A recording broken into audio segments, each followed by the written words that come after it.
Yo, what's up guys, it's your boy Sami here. Today we are gonna see, what if Naruto learns teleportation from his father, part 1. Hope you'll enjoy this video. So before we start, please subscribe to our channel, and like this video. So let's get into the video. October 10th, the Kyuubi no Kitsune, nine-tailed demon fox, a force of nature said to be able to create tsunamis, and cause earthquakes with a single swipe of its tails.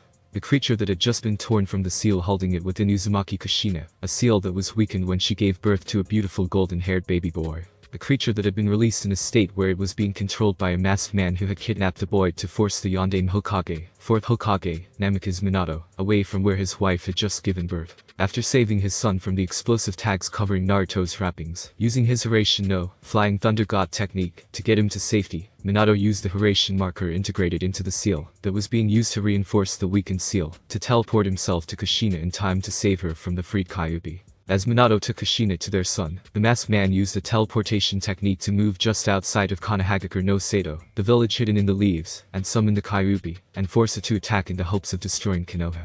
With Minato, after using a time-space barrier to transport Kyuubi Zumari, menacing bull, away from Konoha, he was forced to fight the masked man, and the strange he used to make himself insubstantial, and suck things into a void.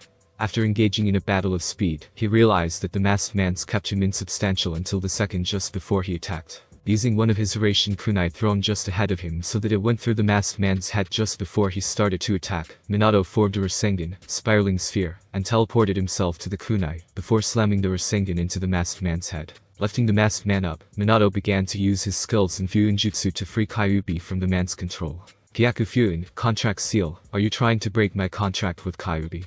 The masked man exclaimed. Now the Kyuubi will no longer be yours to control. Minato replied calmly. No wonder you are the Yondaime Hokage. I'm impressed, you were able to wrest control of the Kyuubi from me, but no matter. I will have the Kyuubi in my power once again. This world is mine, there are many means available to me.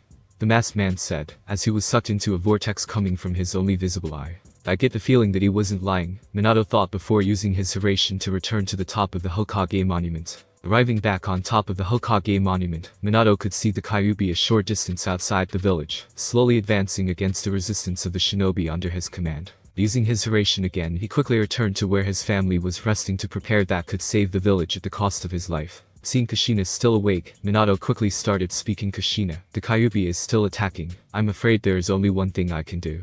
Seal it away. But where no one will you seal it? Kushina asked. Naruto. Minato replied sadly, how could I ask someone else something I wouldn't be willing to do myself? No? Kushina shouted. Take me, I will seal it back into myself then commit suicide. That will at least disperse it for a time. Well, that might work, we have to think about the future. That man will return, by sealing the Kyuubi into Naruto we will give him the power he will need to fight back against him. But what will happen to Naruto when the village finds out he has the Kyuubi sealed within him? You have to realize that it will get out, especially if you plan to use the Shiki Fujin, dead demon consuming seal. Neither of us will be around to protect him, Kushina asked quietly, seeing her husband's point, but not liking it. Minato paused thinking she's right, with the destruction that the Kyuubi is causing, there is no way someone won't leak this out. But what if I use that time-release storage seal to give him what he will need to learn to survive? No, that won't be enough to limit sensory-based gravity seal. No, still not enough, but then what? If only we could be there to help him, that's it. Forming a cross-shaped hand seal with the index and middle fingers of both hands, 3 Kage Bunshin, shadow clones, appeared. One of you will get the supplies we will need from the house, beginner books, and up, all of them that he might need. The second start on the time-release storage seal on his right hand. 3-month interval set to start 1 week less than a year after the activation of the summoning seal. Give it a hand seal combination for the more advanced stuff. Make sure it is reusable once it is emptied. And place a limit sensory gravity seal on his left shoulder. And finally, the third starts preparing the summoning seal while I summon Bunta, he said before turning to Kushina, as one of the clones disappeared in a yellow flash. Kushina, can you still make a Kage Bunshin, shadow clone?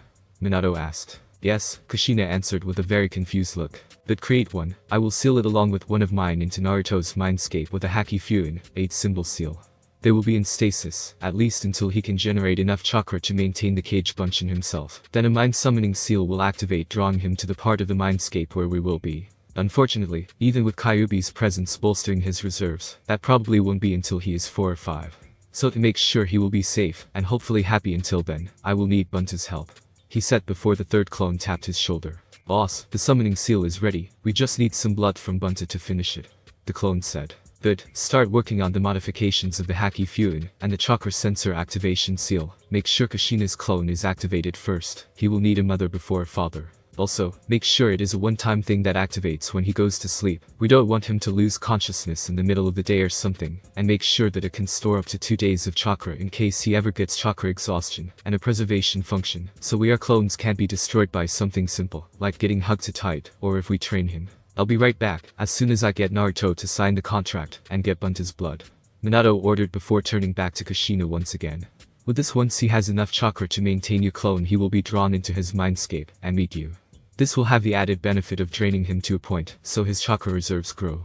That's okay, let's do it, Kushina replied. Moving back to Naruto, he addressed his clones. Can you guys pause for a second? Receiving a nod from both clones, Minato picks up Naruto, and leaves the house to summon Gamabunta. Biting his thumb, he makes a series of hand seals, and slams his palm on the ground shouting, "No, summoning technique." A giant dull red toad comparable in size to the Kyuubi, wearing a navy blue vest, and carrying a blade at his back appeared right below him, lifting him high into the air. "Gamabunta-sama, I'm going to need your help," Minato said to the giant toad. "Kyuubi, huh?" the toad muttered, as he looked into the distance. "Anyways, how many times have I told you just to call me Gamabunta? So what's the plan?" "I'm going to seal it away from my son," Minato said sadly. "What?" Gamabunta bellowed. "You heard me, I'm going to seal it into my son. It will cost me my life, and Kushina is already dying after the Kyuubi was ripped from her. I'm afraid that he will be in danger, and friendless because word that he is the new container will most likely get out. Could you help me out?" he begged. "Sure, make him sign the contract. My son Gamakichi is about the right age," Gamabunta said before another toad appeared, carrying a large scroll. Minato took the scroll from Gama, the keeper of the summoning contract, and opened it up before cutting Naruto's right thumb, and using it to sign Namika's Naruto in the first free column, and then leaving a handprint in blood at the bottom of the scroll. Then wrapping the cut up, he handed the scroll back to Gama, and said, "Thank you, Gama, you can take the scroll back now," before turning back to Gamabunta. "Gamabunta, I'm making a seal that will automatically summon a toad on his 3rd birthday, but I need some of your blood to make the summoning tattoo, is that okay?" "Sure kid, I'll even waive the chakra fee until he turns 6. How does that sound?" "Thank you very much, Gamabunta." Holding up his right hand, Gamabunta replied, "No problem, take some blood." Minato complies. Taking out one of his Hirashin kunai, he makes a small cut, and lets some of Gamabunta's blood drip into an ink bottle, before jumping off of his head, and running back into the house to place Naruto back in Kushina's arms, then giving the ink bottle to the clone, making the summoning seal. Seeing the 3rd clone back, he said, "Do you have everything?" "Yes boss," one of the clones replied. "Good, start on the time-release storage seal on his right hand. Remember 3-month intervals after he turns 4. The 2nd clone, finish the summon seal, and then finish the modified Haki Fuin, and seal whichever of you hasn't used any chakra, and Kushina's clone, and get it ready to sealing the yang portion of Kyuubi's chakra. Be very careful with the filter, and healing potions. Whoever finishes first takes 2 soldier pills, and dispel them so I can recover some chakra." "I'm going to need it," Minato ordered. "Yes boss," all 3 clones said, as the original turned back to Kushina. "Kushina, get your cage bunchin ready, I'll be right back with the Kyuubi," Minato said gently, as he turned back to Gamabunta. Getting back on Gamabunta's head, the pair rushed toward where they could see the Kyuubi in the distance. Just as they neared the battlefield, they saw the Kyuubi start to charge another Imari. "Hurry up, Gamabunta, we don't have much time." "I'm on it, kid," Gamabunta replied, as he dashed forward, and tackled the Kyuubi, preventing the attack from being completed. "Stall him for just a minute while I prepare. It is going to take a lot of chakra to transport something this size." "No problem, but don't waste any time. This guy is tough." Gamabunta let out a roar, as one of the Kyuubi's tails left a huge gash over his left eye. "Gamabunta, are you okay?" "Yeah. Good. Here I go," Minato shouted, and with that both he and the Kyuubi disappeared. Outside the house, with Kushina and Naruto appearing outside the house where he left Kushina and Naruto, Minato fell to one knee. "Shit, that stunt used almost all of my chakra. I have to get a barrier up." As he thought that the Kyuubi turned and started moving toward him, only to be stopped, as chains appeared out of nowhere and pinned it to the ground. "Thank Kami you are still alive. Is everything ready, including the precautionary measures?" Minato asked, turning to Kushina only to see her leaning on the side of the building with Naruto in her arms, and blood pouring from her mouth. "Yes boss," the remaining clones replied before dispelling. "Well then, before I start, just know that I love you, and Naruto more than my life itself, and goodbye," Minato said to Kushina before picking Naruto up, and turning back to the Kyuubi, and starting to make hand seals. "I love you too," Kushina whispered back. Back at the battlefield with Sarutobi Hiruzen. As soon as the Kyuubi disappeared along with Minato, Hiruzen turned toward where he could still feel the Kyuubi's presence. Seeing it in the distance, Hiruzen took off, running, as fast as his old body could move. As he crested the top of the Hokage monument a few seconds later, he saw the Kyuubi pulled to the ground. Drawing nearer he saw Chains holding the Kyuubi, and whispered to himself Kushina before redoubling his speed once again. Coming within sight of Kushina and Minato, he saw a spectral figure behind his successor, and the Kyuubi managed to lift one paw and strike at a baby lying on the ground. Realizing what was going to happen, he started running again, knowing he wouldn't be able to arrive in time to make a difference. With Minato, Kushina, and Naruto making the 9 hand seals necessary to activate the Shiki Fusion and call the Shinigami to rip out the Kyuubi's soul, a spectral figure appeared behind Minato. Mentally directing the Shinigami to separate the yin and yang portions of the Kyuubi, seeing how the Kyuubi possesses too much chakra to seal it all, a spectral hand reaches through him, causing him soul-deep nearly unbearable pain. The hand stretches toward the Kyuubi, who redouble its struggle to escape upon seeing the figure. Thus as the Shinigami grabs the Kyuubi's soul, it manages to free one paw and strike at what is the symbols that signify it was slated to be the Kyuubi's new jailer. Seeing the danger, both Kushina and Minato rushed forward, interposing themselves between the Kyuubi and Naruto, stopping the paw and giving Minato enough time to finish drawing out its soul, and the Shinigami to split it, the yin, dark half to with him into the Shinigami's stomach, and the yang, light half to be sealed into Naruto. Summoning Gamatora, a rare scroll toad, Minato shouted fusion, placing the key to the Shiki Fusion, and the sealing was complete. Minato collapsed to the ground, still holding Naruto with the 3 whisker marks he was born with on each cheek. Seeing movement out of the corner of his eye, he wills himself to stay alive just a little longer. As Sarutobi moved closer, he breathed a sigh of relief knowing it was someone he could trust. Sarutobi, sorry, Cough will have to take the hat again. Take him, Cough Cough Uzumaki Naruto, he is a Cough hero. Cough Cough, beware Cough, masked man, Cough Cough sealing. And with those last words to someone he trusts, Minato died, leaving Hiruzen holding a crying Naruto, the Shiki Fusion still glowing red on his stomach. One dying, and the other preoccupied with baby Naruto. Neither of them noticed a shinobi standing in the nearby trees. 2 days later, council chamber. Sarutobi Hiruzen, the professor, and the former and reinstated Sandaime Hokage, 3rd Hokage, sat in his chair at the head of the council table with a golden-haired baby in a crib next to him, wishing he could just kill the civilian council and stop the headache they were causing. Kill it. It is just a monster, screeched by one of the newer members of the civilian council, one Harunosaki. Silence, shouted Hiruzen, adding a moderate amount of killing intent to make sure everyone shut up. This child is not a monster, he is a hero who the Yondaime chose to carry a very heavy burden, and his name is Uzumaki Naruto. You're right, spat another member of the civilian council, a fat merchant this time. It must be killed, shouted several others, the shinobi half of the council, and the elders looking at the civilians with disgust. I thought I said silence, Sandaime said, increasing his killing count. Then how about you give him to me? I will mold him into a weapon for one of the elders. A crippled man with his right arm in a sling, his right side of his face, an eye covered by bandages, an axe-shaped scar on his chin. You will do no such thing, Danzo. In fact, if you even suggest it one more time, I don't care how important you are or how highly placed, I will kill you myself. If I even hear about you or one of your men coming in contact with him, you shall suffer the same fate. Do I make myself clear? Backed into a corner, but cursing the Sandaime in his head, the scarred man could only answer Crystal Hiruzen. You will address me as Hokage-sama, is that understood?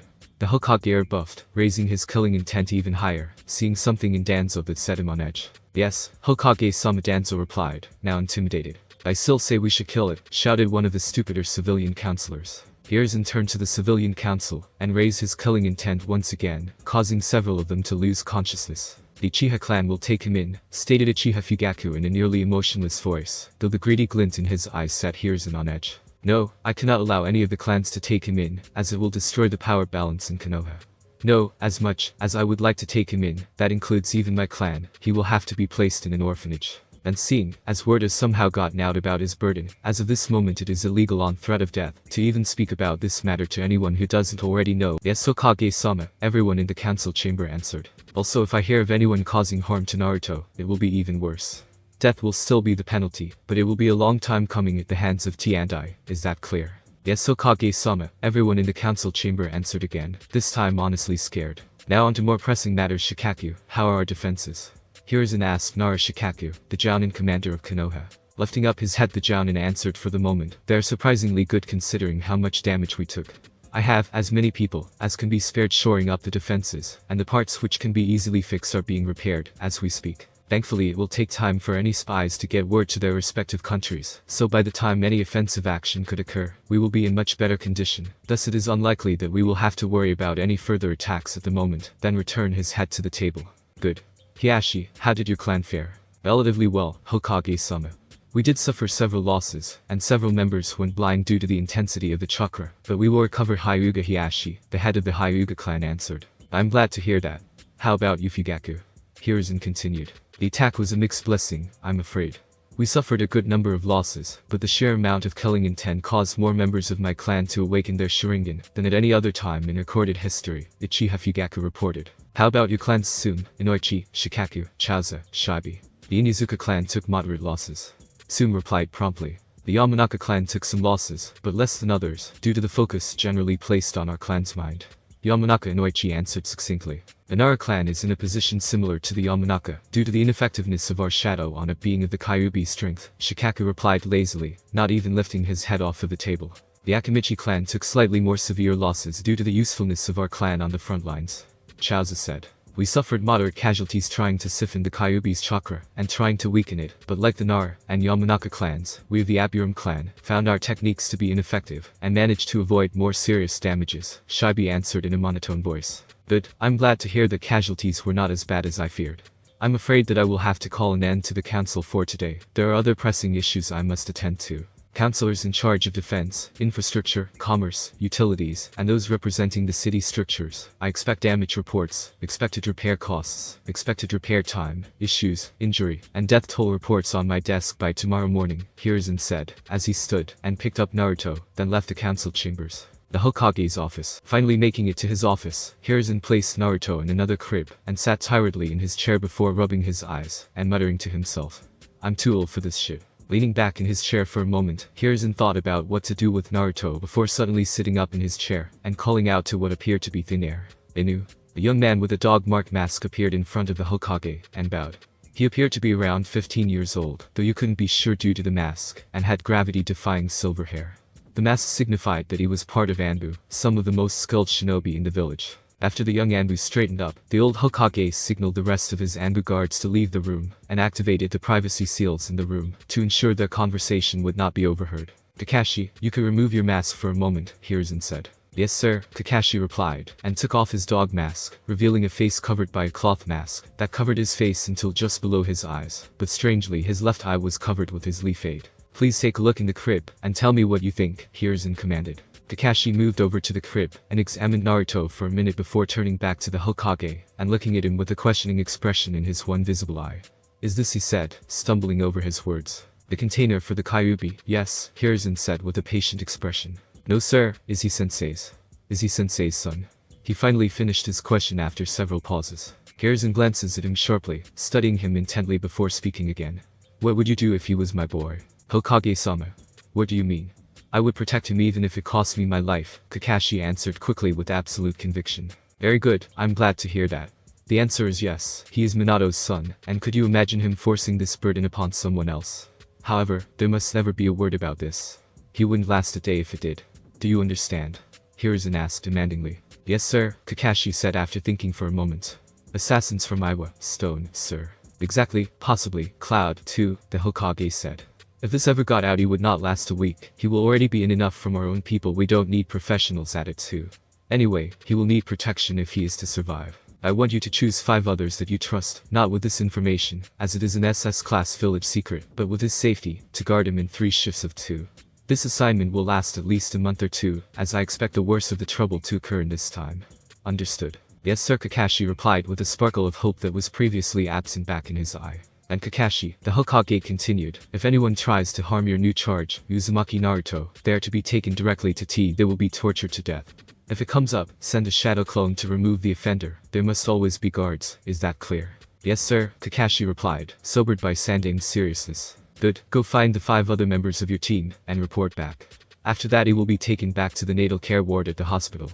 He will probably stay there for the next 2 or 3 months, until things have calmed down, then he will be moved to the orphanage. Sir, Kanai Kakashi started, but was cut off by the Sandame. As much as I wish it was possible, there are 3 reasons why Hiruzen did not. Hiruzen started, as he held up 3 fingers. 1. You're too young, he said, as he dropped 1 finger. 2. It would be too suspicious if you did.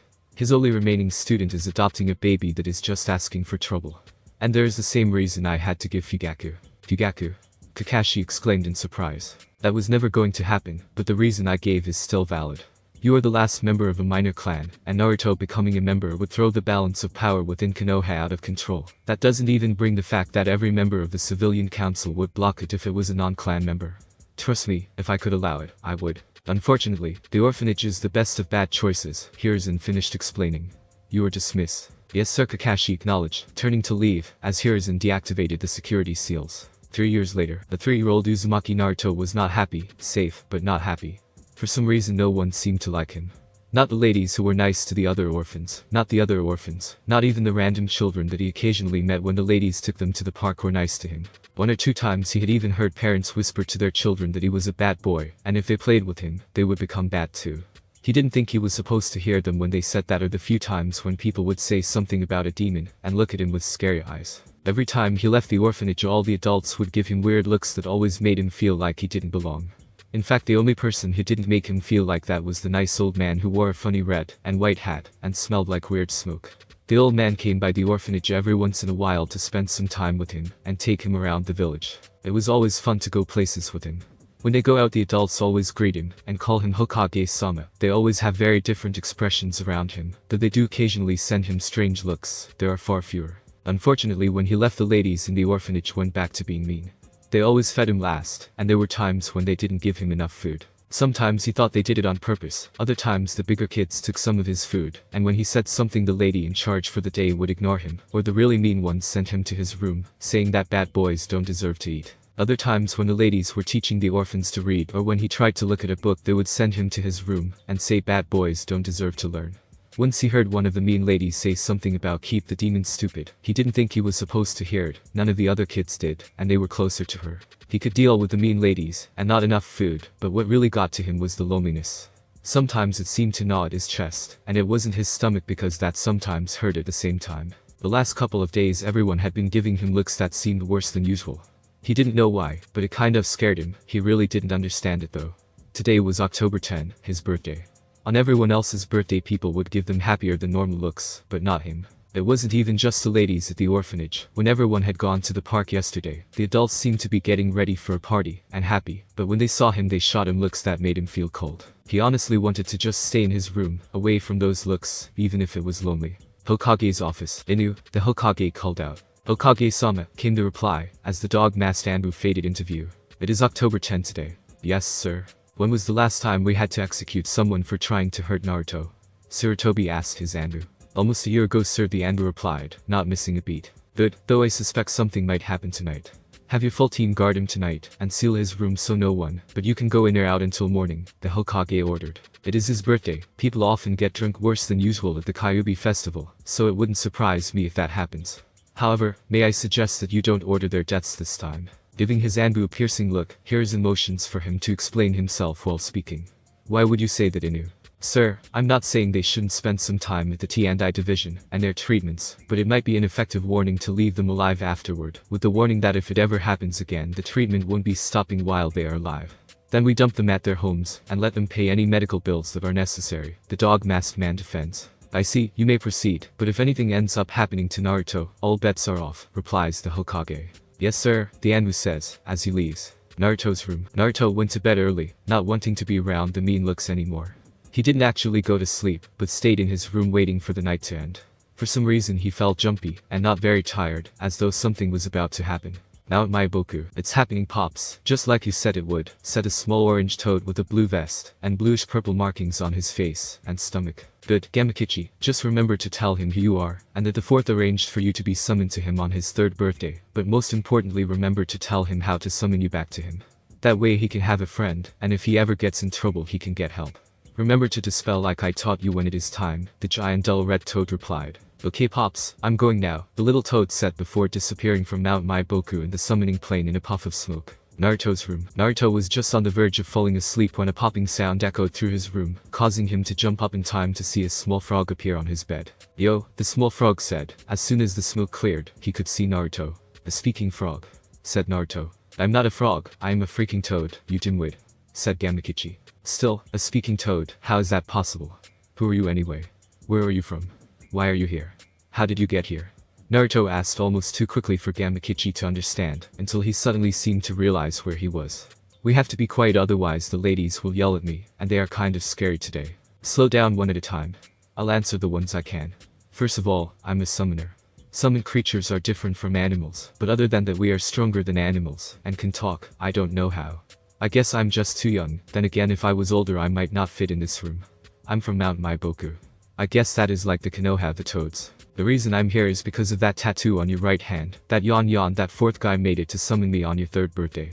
Naruto lifted his left hand, and saw a tattoo that had never been there before.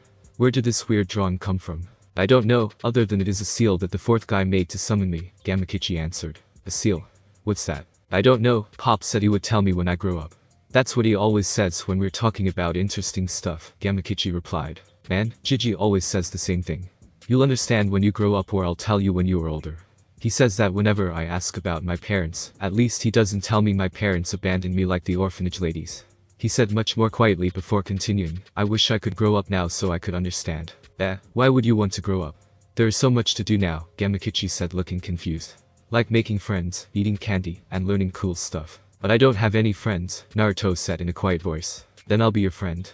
Gamakichi said, thinking he looks really lonely, but he is interesting before continuing. But could you give me some candy? Really? You'll really be my friend? Yada. I finally have a friend, Naruto said jumping up in excitement. That place inside his chest that sometimes hurt seemed much smaller. Sure I can give you some, whenever I can get some myself. But we're going to have so much fun together, this will be awesome, I finally have a friend. Wow, thanks Gamakichi said, astonished at his excitement at just having a friend, and wondering what the village people had done to prevent his new friend from having a single friend. It was just sad. How lonely must the kid have been, literally starving for companionship, just for someone to talk to. And now that we are friends, can you tell me your name? Naruto said, picking it up again. I'm Gamakichi, what's your name? Gamakichi said. I'm Uzumaki Naruto, Databeo. Naruto exclaimed happily. Nice to meet you, fish cake. It's not fish cake, it's maelstrom. Naruto shot back. Do you even know what a maelstrom is?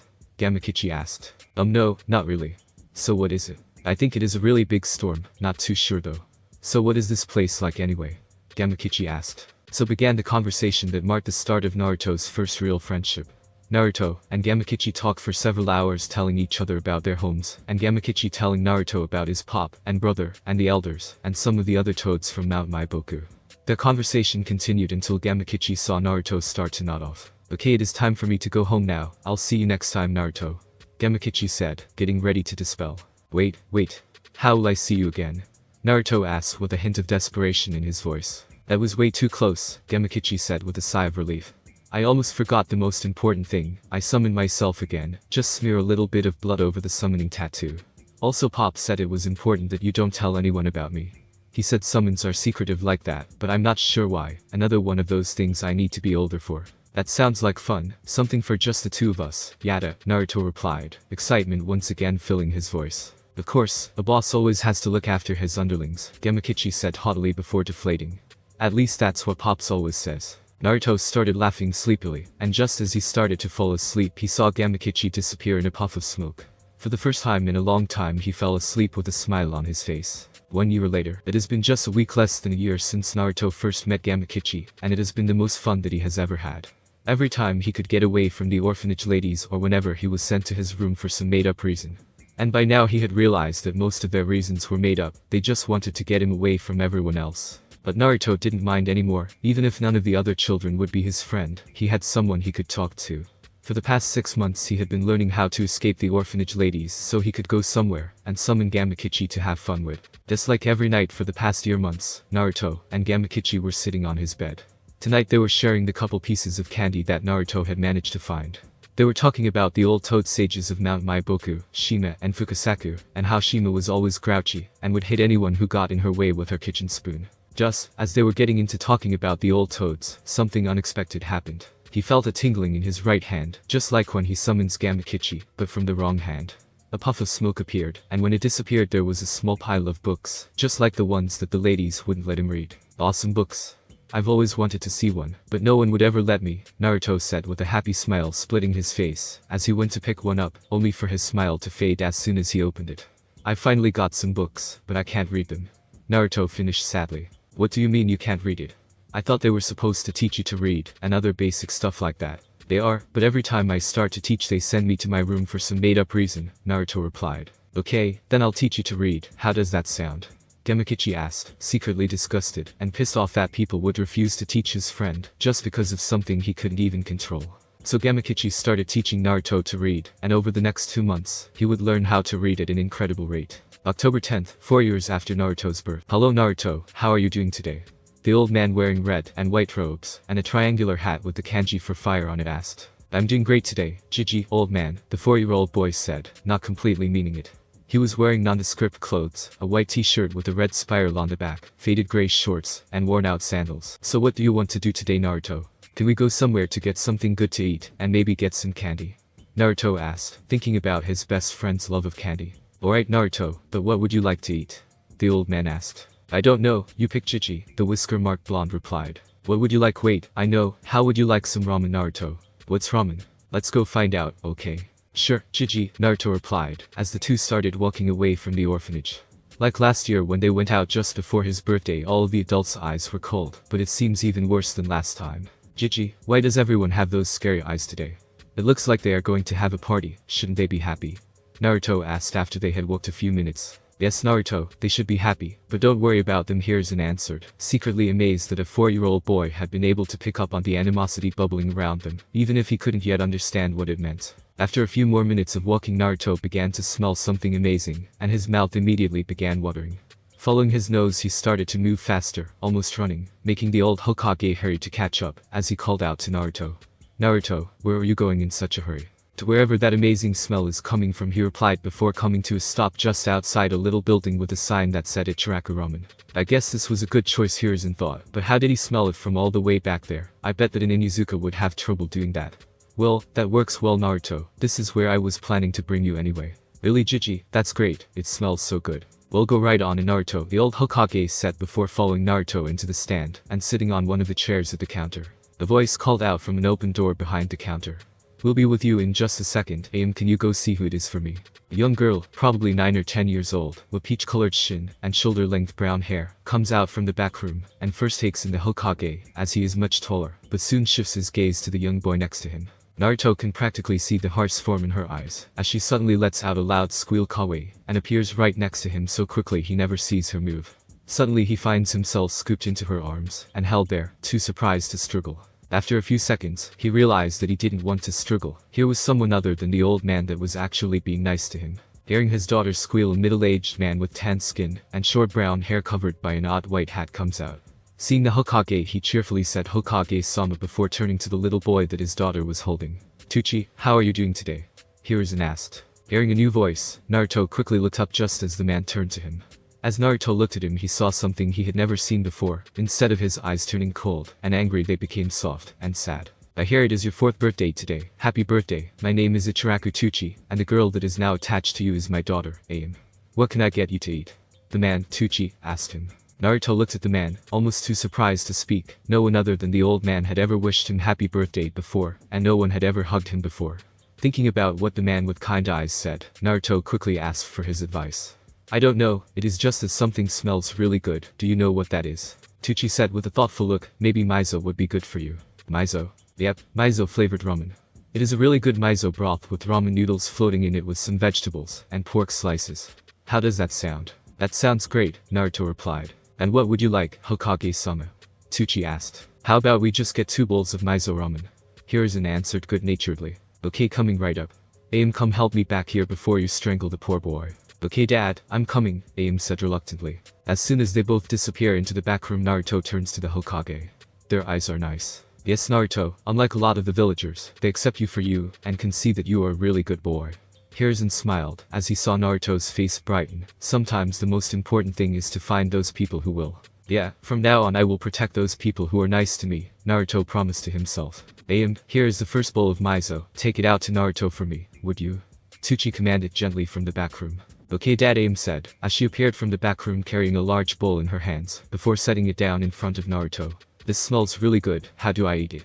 Naruto asked. First you take a pair of chopsticks, and break them apart like so, Aim said, as she reached for a pair of chopsticks stuck together in a large tin on the counter. Then she twisted them, and suddenly she was holding 2 sticks.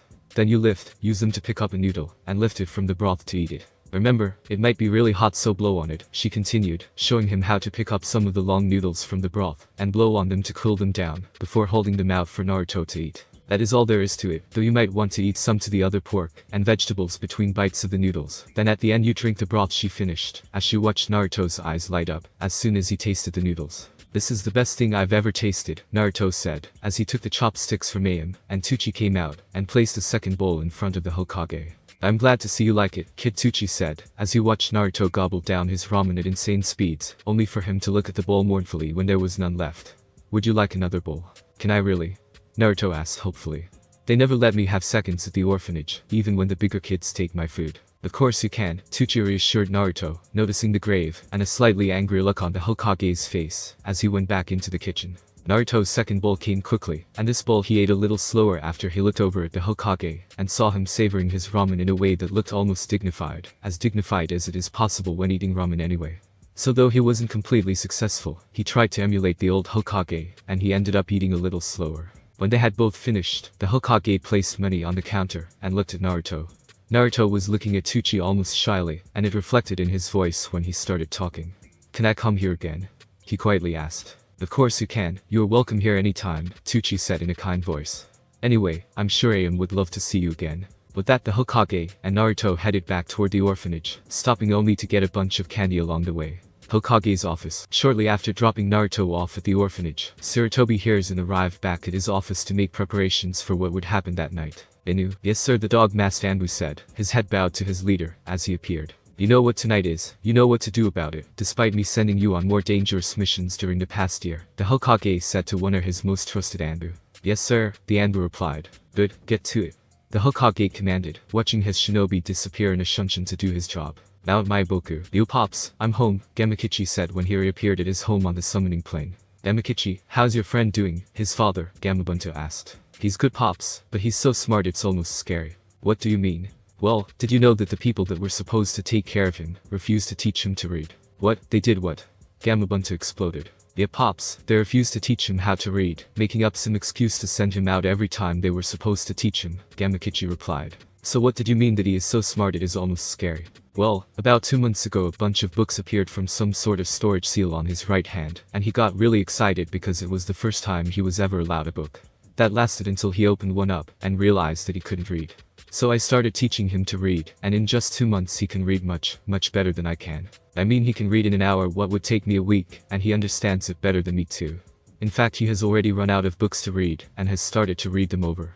But he memorized a couple of them by just reading them once, Gamakichi explained. I guess he takes after his father and more than just looks if what you have told me is true. But that other seal is interesting. I guess Minato was hedging his bets, Gamabunta said before letting out a bellowing laugh. So how do you like him, Kichi? He's awesome pops, he's really fun, and he even shares his sweets, even when I know he doesn't get them often. But why did you wait so long to ask? Gamakichi asked. I wanted to give you a chance to get to know him first before I asked. Anyway, keep watching out for the kid, okay Kichi? Sure pops, he is my underling after all, Gamakichi replied in a condescending tone. Ha ha ha ha ha ha ha ha. 1 month later, orphanage. Things had continued in the same fashion they had been since the books first appeared. Most days Naruto would sneak away from the orphanage and summon Gamakichi to play with him, then after everyone else went to sleep, he would summon him again, or sometimes he would just read. But more and more he would summon Gamakichi, since he had practically memorized every book he had. He had summoned Gamakichi to play again, bored of reading the same books again and again. Gamakichi, do you know any games we could play? Naruto asked plaintively. How about Jankenpon, rock paper scissors? My brother Gamatatsu just taught me how to play, but he isn't very good, Gamakichi said with a sigh. Sure, how do you play? Well first you say rock paper scissors shoot, and you hold out your hand in one of 3 ways. If you hold your hand out flat it is considered paper which can cover rock, which is what it is called when you hold out your hand in a fist, but is cut by scissors, which is what it is called when you put out your first 2 fingers, and scissors are in turn crushed by rock, Gamakichi explained. It sounds like fun, but what is the point? Naruto asked. That is what I thought at first too, but I heard Pops tell Gamatatsu about it one day. He said it is a lot like the techniques shinobi use, each type of technique is strong against some things, and weak against others. Shinobi, you mean those people who make shapes with their hands, and do cool stuff that disappears, like Hokage Jiji? Naruto said. Exactly, but he is actually the strongest shinobi in the village, and one of the strongest in the world, at least that's what Pops said, Gamakichi answered to Naruto's unasked question. Awesome, but what do you mean about ninja techniques? Naruto asked. Pop said it is like the elements or taijutsu that shinobi use. Every element that shinobi use, like spitting a fireball or making a wall of water, is strong and weak against another element, like how if someone spit the fireball and it hit a water wall it would fizzle out, but if it collided with a wind bullet, it would get much stronger. The same is true for types of taijutsu. Say you had 3 fighters, one is very strong, one is very fast, and one is very agile. The strong one wouldn't be able to hit the agile one, the agile fighter couldn't avoid the fast one, and the fast one couldn't hurt the strong fighter, Gamakichi explained. I see, let's play. Naruto exclaimed. Over the next half an hour Naruto and Gamakichi played Jan-Ken Pawn, but no matter what he tried, Naruto couldn't win more than 1 in 10 games. This is so unfair, it is so much easier for you with your smaller hands. You can change your choice really quickly when you see me make mine, Naruto complained. So you finally realize it, huh? Gamatatsu still hasn't. But that is what the shinobi world is about, tricking your opponent. If you learn to move your hands faster you could probably. When Gamakichi started talking again, Naruto's right hand started tingling again. Just as he was about to say something about it, a plume of smoke appeared, cutting Gamakichi off, and when it cleared there were more books, and almost twice as many this time. Yada, more books, Naruto exclaimed happily. Cool, you were really starting to get bored with the last set, huh? I guess it is good that there are so many books this time considering how quickly you can read now, Gamakichi replied. Yeah, I guess so. Look, there are some story books like last time, but there were also some like this, he said, as he held up a basic maths textbook, a book labeled The History of Konoha, and another labeled The Basics of Chakra. What's chakra? Chakra is the energy that ninjas use to cool things like walk on the walls of water, at least that's what Pop says, Gamakichi answered. That is so awesome, Naruto said, already opening the book. I can see my underling is having fun, Gamakichi said to see if Naruto was even paying attention anymore, not really surprised when Naruto didn't even reply to his underlying joke. Seeing how absorbed Naruto was, Gamakichi dispelled returning to the summoning plane. Once again Naruto's schedule changed, he would still sneak away to summon Gamakichi and play during the day, but now he would just read his new books at night. The chakra book was just so interesting that he couldn't put it away during the times he dared to take it out from under the loose floorboard under his futon. He didn't want one of the ladies to take it away after all. So he only took it out after everyone else went to bed. The orphanage ladies never checked on him after he went to bed. That was really lucky for him, especially because if they had, they would have seen how his eyes had changed, and the pupils became slits, allowing him to read his book, as though it was still daytime. After reaching the end of the basics of chakra Naruto couldn't help but think how cool chakra was, really wishing he could use it himself. Maybe Kichi will know how to use it. I guess I will ask him tomorrow, Naruto thought to himself. Putting away the now finished book, Naruto looked through his new books again wondering what to read next. Searching through his books, he saw what looked like a letter hanging out of one. Blinking in curiosity he took out the letter and started reading. Hey Naruto, how are you doing? That question I know, but I have to ask, as I can't be there to see for myself. You should be almost 4 when you read this, and since I'm dead there isn't too much I can do for you at the moment. Just to make sure I'm not completely useless, I wrote this letter, and placed the storage seal on you to give you the stuff that you will need to survive. I just want you to know, despite what other people might say, you were wanted and loved. If they hadn't died your parents would let nothing in the world keep them away from you. To make sure you know this, I placed several seals on you. They have several functions, as you might have guessed. The first one, the one on your left hand, lets you summon the toads. The second one on your right hand is a storage seal that will give you new books to read and learn from every 3 months. As you might have noticed there are books on stuff like chakra, maths, and history. Maths and history is just general stuff that everyone should know, but the chakra book I gave you in case you want to become a shinobi. Have you ever thought about becoming a shinobi? If you have, in another 3 months there will be a book that explains hand seals, and another letter that will tell you a set of hand seals that, as long as you mold chakra with them, will unlock another set of books. These are a series of books will help teach you more about being a shinobi, including an introduction to the shinobi arts, an introduction to Fuinjutsu by Namikaze Minato, and a guide to physical development necessary for youthful taijutsu by Maito. The first one will introduce you to ninjutsu, the ninja arts, taijutsu, the physical arts, and genjutsu, the illusionary arts. For now I suggest you start with the guide to physical development, and start training. Just remember that more advanced books will come every 3 months. To help you out with your training, I placed a limited sensory gravity seal on your shoulder. This seal will very slowly increase the gravity that affects your body, similar to the weights in the physical development, but better. This seal is called a limit sensory because it detects when you are completely used to the gravity level, and slightly increases it. If it becomes necessary you can shut it off with a pulse of chakra, and a simple kai or increase it manually when you begin to train. If you decide not to become a shinobi, and don't do this, the seal will continue to give you books for general education.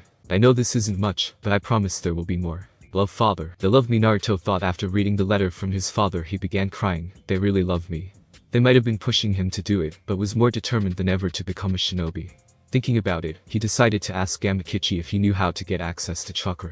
Over the next month, Naruto worked with Gamakichi to get access to his chakra. First he had to learn how to meditate.